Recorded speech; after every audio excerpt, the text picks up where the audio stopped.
Pre humenských hráčov sa intenzívna príprava na vianočný hokejbalový turnaj začala už v polovici septembra. Stretávajú sa každý utorok a štvrtok. Chlapci okrem kondičnej a technickej prípravy absolvujú aj stredká, ktoré utužujú partiu. Veľkou motiváciou pre chlapcov je vianočný hokejbalový turnaj v Košiciach.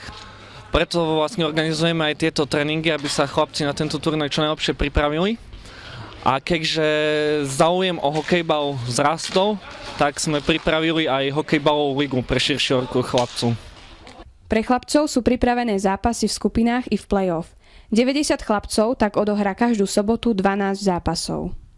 Takže hokejbal hrávame hlavne pre tú radosť a tiež preto, že sa všetci chceme zapájať do športových aktivít. Mám rád hokejbal, lebo je to tímová hra a rád vyhrávam. Hrajem hokejbal, preto ma to baví a mám tu kamarátov a vyplňam tým voľný čas.